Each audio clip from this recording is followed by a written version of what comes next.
Mari kita berdoa.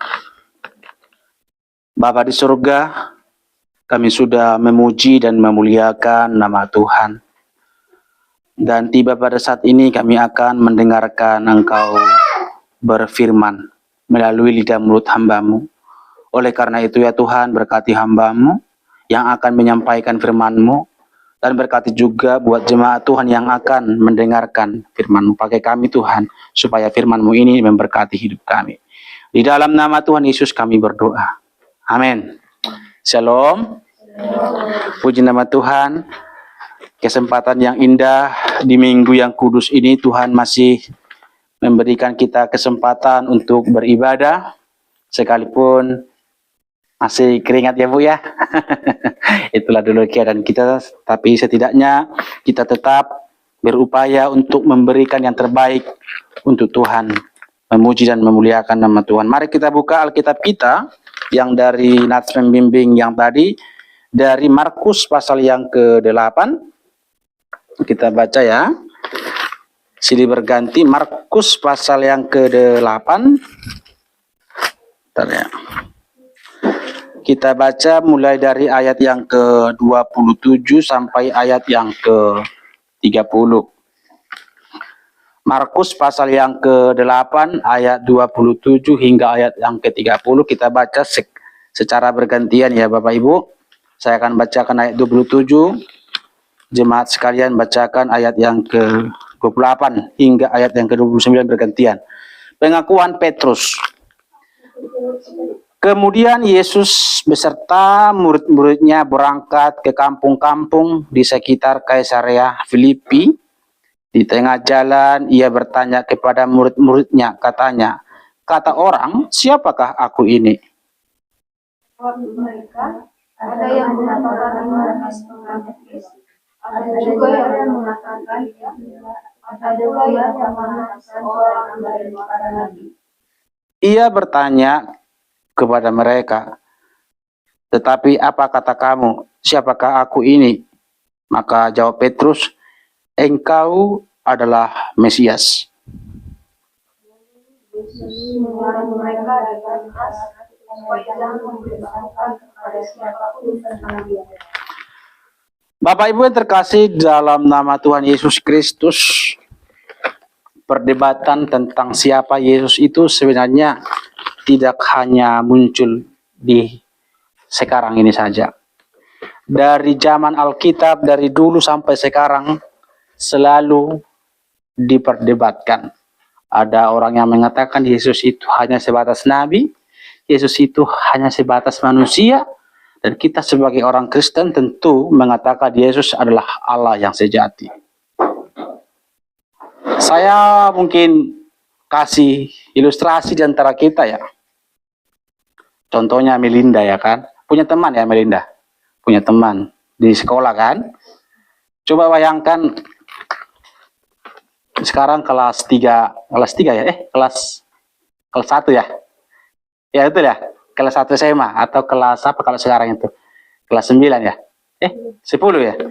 Kadang saya kalau hitung-hitung begitu harus berpikir dulu, karena zaman saya dulu kan 1 SMP, kalau 1 sampai 6, kelas ya 1 lagi tuh, kalau 1 SMP, kelas 2 SMP, kelas 3 SMP, SMA nanti kelas 1, ternyata itu digabung semua ya, jadi harus pikir-pikir lagi, kurangkan dulu gitu ya. Nah, kelas 10 si Melinda, mungkin bertahun-tahun si Melinda sudah berteman dengan satu teman begitulah. Nah, terus ternyata katanya nggak hanya sebatas teman, udah sahabat sebenarnya. Terus ketika ada orang bertanya kepada temannya ini, menurut anggap aja nama temannya Susi gitu ya, Susi, menurut kamu gimana sih siapa itu si Melinda itu? Aku tidak tahu. Aku tidak tahu dan aku tidak terlalu akrab dengan dia. Padahal selama ini sudah saling akrab gitu. Kira-kira Melinda tersinggung nggak sih? Be aja. Sebenarnya secara pribadi tersinggung. Sementara kan sudah biasa kita berteman akrab kan, bahkan sudah dikasih kadang uang jajan ke dia kan gitu. Itu contoh. Atau mungkin Ayu kan ada temannya begitu. Nah terus dia semacam kalau di hadapan sesama kalian berdua, privat kalian berdua, kita sahabat baik, apapun yang terjadi kita harus selalu kompak gitu ya, Ayo ya. Tapi ketika ada teman orang ketiga gitu, siapa itu si Ayu? Kok gak kenal katanya? Kalau tersinggung nggak Ayu? Tersinggung sebenarnya gitu ya. Sudah bersama-sama, apalagi sudah sampai dari SD bertemannya gitu ya, dari SD, SMP sampai SMA berteman selalu gitu ya. Tapi dia ketika ada orang yang nanyakan tentang dia tidak tahu. Bahkan dia hampir pikun gitu ya. Nah, Bapak Ibu yang terkasih dalam nama Tuhan Yesus, demikian juga ketika teks ini dibentuk, dapat ditulis, di sini kan pertama Yesus bertanya kepada murid-muridnya. Nah, murid-muridnya ini seperti yang saya katakan minggu lalu, murid-muridnya ini sudah bersama-sama dengan Yesus 3 tahun. Ya, 3 tahun. Segala mujizat, segala kebaikan Tuhan Yesus sudah diketahui mereka oleh murid-muridnya. Tetapi di sini pertama kali Yesus menanyakan kepada murid-muridnya, ayat yang ke-7. Kemudian Yesus beserta murid-muridnya berangkat ke kampung-kampung di sekitar Kaisarea Filipi. Di tengah jalan ia bertanya kepada murid-muridnya. Ia bertanya kepada murid-muridnya. Kata orang, siapakah aku ini? Jadi kata orang lain, siapakah aku ini? Jawabannya ini ada yang benar tidak sih? Coba kita lihat apa jawab orang tentang Yesus. Di tengah jalan ia bertanya kepada murid-muridnya, katanya, kata orang, siapakah aku ini? Jawab mereka, ada yang mengatakan Yohanes. Pasti enggak? Yesus itu Yohanes. Salah enggak? Salah. Nah, itu pendapat orang lain ya, yang ditanyakan kepada murid-muridnya. Ada bilang Yohanes Pembaptis, ada juga yang mengatakan Elia. Betul enggak? Yesus Elia enggak? Salah lagi. Ada yang mengatakan seorang dari para nabi. Salah lagi. Artinya orang-orang di luar sana masih wajar. Masih wajar. Belum kenal Yesus. Karena apa? Karena kan belum selalu bersama-sama dengan Yesus. Ya, belum bersama-sama dengan Yesus. Nah, kemudian Yesus melontarkan pertanyaan berikutnya. Ia bertanya kepada mereka, tetapi apa katamu? Artinya kira-kira gini, memang kalau orang lain sana wajar dong salah gitu. Karena mereka belum pernah melihat segala keajaiban yang pernah kurasakan. Yang masalah itu ketika kamu tidak tahu siapa aku, yang sudah bersama-sama dengan saya kurang lebih 3,5 tahun. Nah, untung-untung saja Petrus menjawab dengan benar. Katanya, ia bertanya kepada mereka, tetapi katamu siapakah aku ini? Maka jawab Petrus, engkau adalah Mesias. Nah, di dalam ayat 30, lalu Yesus melarang mereka dengan keras supaya jangan memberitahukan kepada siapapun tentang dia. Bapak Ibu terkasih dalam nama Tuhan Yesus, apa yang menjadi perenungan kita pada saat ini? Untuk mengenal Yesus, untuk mengenal siapa Yesus, itu sangat penting. Itulah yang menjadi esensi di dalam kehidupan kita. Sangat tidak berguna bagi kita hidup penuh dengan kelimpahan, penuh dengan segala kemegahan, tetapi kita tidak mengenal Yesus. Karena tujuan kita di dalam dunia ini adalah untuk mencapai kehidupan yang kekal.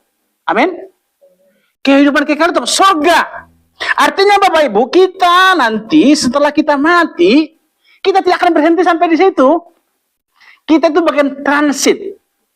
Contohnya, saya mau pergi ke Medan. Ya, ibaratnya transit dulu dari Jakarta kan, Jakarta nanti harus diteruskan ke Medan lagi. Nah, demikian juga kehidupan kita ini, ketika kita mati itu sebagai transit. Kita akan melanjutkan perjalanan berikutnya. Kalau kita mengenal siapa Yesus, kita menuju kepada kehidupan kekal surga. Berarti transit kita menuju kepada surga. Tapi kalau kita tidak mengenal siapa Yesus, berarti transit kita menuju kepada kebinasaan, neraka. Oleh karena itu Bapak Ibu terkasih dalam nama Tuhan, bagi kita sangat penting untuk mengenal siapa itu Yesus. Jangan sampai Bapak Ibu kita yang sudah lama mengikut Yesus, KTP kita Kristen, atau kita yang sudah selalu beribadah kepada Tuhan, tapi kita kalau ditanya siapa itu Yesus, jangan-jangan kita sama seperti orang-orang yang tadi itu ya. Yang pertama itu, kata orang, siapakah aku ini? Itu wajar saja Bapak Ibu, mereka tidak tahu siapa Yesus. Karena apa? Karena mereka memang belum pernah bersama-sama dengan Yesus. Wajar. Tapi yang tidak wajar bagi kita yang ada di sini, tidak wajar. Kita ber-KTP Kristen, bahkan kita sudah sampai melayani Yesus, melayani Tuhan. Tapi kalau ditanya Yesus, siapa itu Yesus? Saya tidak tahu. Yang lebih parah lagi kalau sudah bersama-sama dengan bermacam agama gitu ya. Ayo, siapa itu Yesus? Aku tidak tahu, contoh yuk ya. Itu sangat malanglah hidup kita. Oleh karena itu, Bapak Ibu terkasih dalam nama Tuhan Yesus, saya berharapkan, dan gereja ini sebenarnya didirikan tidak hanya menambahkan gereja di Palangkaraya. Saya berkomitmen, saya akan memberikan suatu ajaran-ajaran murni, supaya kita mengenal Yesus yang sesungguhnya. Karena apa? Karena di dalam Yesus itulah keselamatan kita. Karena ketika kita mengenal Yesus, siapa itu Yesus, kita memperoleh kehidupan kekal. Jadi kekristenan kita tidak hanya sebatas Kristen, datang ke gereja, tidak hanya sebatas itu. Menjadi inti daripada kita mengenal Yesus adalah masuk surga. Karena tidak hanya, bumi ini akan sementara Bapak Ibu. Kita lihat perang di mana-mana kan. Perang antara apa? Udah tahu ya, Iran, Israel, sebagainya. Itu memang sudah Alkitab katakan itu. Sebelum kedatangan Yesus akan datang perang. Baca Alkitab baik-baik. Sebelum Yesus datang kedua kalinya akan terjadi perang. Artinya sebenarnya ini sudah tanda-tanda ke situ. Nah, saya nggak menakut-nakuti. Alkitab yang bicara begitu. Sekarang yang menjadi pertanyaannya, apakah kita sudah mengenal Yesus? Kalau ditanya sederhananya Yesus itu siapa? Gak apa-apa, saya mau jawab. Kalau ditanya secara sederhana, siapa itu Yesus? Jawabannya gini, kalau ada yang bertanya begitu ya, saya kasih jawaban secara singkat. Siapa itu Yesus? Yesus adalah Allah yang menjadi manusia untuk menyelamatkan kita dan membawa kita ke surga. Itu intinya. Kalau dijawab secara ringkas. Kalau Yesus adalah juru selamat juga bisa. Yesus adalah Tuhan dan juru selamat bisa. Oleh karena itu Bapak Ibu, hanya di dalam kekristenan ada juru selamat. Hanya di dalam kekristenan, hanya di Alkitab ada juru selamat. Kenapa pakai juru selamat sih? Kenapa tidak pakai usaha kita? Logikanya begini, sederhananya begini. Tahu ya, selat dulu ya. Nggak usah dulu. Menyeberang antara Pulau Kalimantan ke Bali. Tahu lah dulu ya, Kalimantan ke Bali. Contohnya gini, ada perahu, anggap saja dulu Sidoni ya, Sidoni dengan Sirani gitu ya. Nah, saya cuma tahu nama Doni sama Rani aja. Jadi gampang saya hafal. Ada juga les bahasa Inggris begitu juga. Kenapa itu aja serapanya, nama-nama orangnya cuma itu aja yang saya hafal gitu. Kalau saya bikin percakapan gitu ya. Nah, anggap saja Doni dengan Rani. Doni dan Rani mau pergi ke Bali. Contoh. Itu sudah tahu ya, berarti itu sangat luas itu untuk penyeberangan ini. Nah, terus si Doni bilang gini sama si Rani. Rani, ayo ini ada perahu. Gratis. Ya toh, gratis. Bisa sampai kita ke Bali, dibawa perahu ini. Dan pasti selamat. Pasti aman kita ke Bali. Terus datanglah si Rani. Aku tidak mau. Aku pengen usahaku sendiri. Untuk menyeberang laut antara samudra Bali, dari Kalimantan ke Bali katanya gitu ya. Yang dimana belum pasti selamat. Kira-kira menurut kalian, penilaian kalian, si Rani ini orang seperti apa sih? Kalau kita secara sederhana, orang yang bodoh, betul nggak sih? Bagaimana mungkin dia bisa menyeberang dari Kalimantan ke Bali? Begitu luasnya, sedangkan sungai aja kita sangat susah menyeberang kan? Apalagi samudra yang demikian. Artinya untuk menyeberang antara Kalimantan ke Bali aja, itu bagaikan sesuatu yang sulit. Demikian juga menyeberang, artinya harus butuh satu perahu, juru selamat lah begitu perahunya itu. Demikian juga menyeberang antara dunia kepada kerajaan surga. Yang kita tidak tahu mana kerajaan surga itu. Karena apa? Karena surga itu dimensi yang tidak kelihatan. Dunia ini dimensi yang kelihatan. Artinya kalau ditanya surga itu di mana? Ada yang bilang di atas. Kita tidak tahu sebenarnya di surga itu di mana. Artinya itu suatu tempat yang kita tidak tahu. Jadi saya mau ke surga dengan usaha saya. Bagaimana mungkin kau ke surga dengan usahamu? Sementara surga itu dimensi yang tidak kelihatan. Mau kemana kau? Artinya harus ada juru selamat. Yang orang yang sudah pernah dari sana. Nah, itulah sebabnya saya katakan, Yesus itu siapa? Yesus adalah Allah yang menjadi manusia dan membawa kita ke surga. Artinya Yesus itu orang sono. Orang sono bahasa Jawanya gitu ya. Orang sana. Seperti ilustrasi yang sering saya katakan, saya ulang lagi. Supaya lebih matang kita ya. Pernah saya kasih juga begitu. Saya ada di sini. Saya ulangi lagi berkali-kali supaya sampai paham. Saya di sini, ada orang bule di sini. Saya ajak kalian ke Amerika. Saya ajak, ayo jemaat GKS Peritas, saya ayo ke Amerika. Sementara saya orang Medan, lahir di Medan, tidak bisa bahasa Inggris. Belum tahu saya geopolitik, segala perekonomian di Amerika. Belum pernah ke Amerika, apalagi keliling-keliling Amerika. Nah, tiba-tiba ada orang Amerika asli sana, lahir di Amerika, besar di Amerika, bahasa Inggris tahu, semuanya tentang Amerika tahu. Diajak juga, ayo, jemaat GKS Peritas, ayo ke Amerika. Jujur, siapa kalian, ajakan siapa, tawaran siapa yang kalian mau? Gak usah sungkan, saya atau orang Amerika itu? Orang Amerika itu, secara logika begitu loh. Secara logika begitu. Nah demikian juga, ketika Yesus mengajak kalian ke surga, ayo, percaya padaku, karisma. Ayo, semuanya percaya kepada saya. Pasti masuk surga, karena apa? Saya orang dari sana loh, katanya begitu. Masuk akal nggak sih kalian mau ikut dia? Masuk akal. Karena Yesus kan dari sana kan? Nah bagaimana orang tiba-tiba ada ayo kita ke surga katanya, tapi dia belum pernah ke surga? Itu nggak masuk akal. Jadi ketika Yesus mengatakan begini, ayo kita ke surga. Percayalah kepada aku, kata Yesus. Sangat masuk akal, kalian pasti masuk surga. Kita pasti masuk surga. Tidak salah alamat lagi, seperti lagu Ayu Ting Ting. Kemana, tak lagi ya. Kemana ku harus mencari. Itu kan lagu Ayu Ting Ting. Nggak salah alamat lagi. Percayalah kepada Yesus, Bapak Ibu. Oleh karena itu, Bapak Ibu terkasih dalam nama Tuhan Yesus, kepada teks ini kembali, mengenali Yesus itu sangat penting. Jangan sia-siakan waktu kalian. Jangan sia-siakan waktu kalian masa muda kita. Kita juga yang menjadi orang tua. Mari kita utamakan Yesus, mengenal Yesus. Itu yang terpenting dalam hidup kita. Ketika kita mati, kita tidak tahu kapan kita mati loh. Kita tidak tahu kapan kita meninggal. Mengenal Yesus sangat penting di dalam kehidupan kita. Sehingga kita mendapat kerajaan surga itu. Ada amin? Belajarlah supaya kita semakin hari mengenal Yesus. Mari kita berdoa. Tuhan Yesus yang baik, Engkau begitu mulia bagi kami.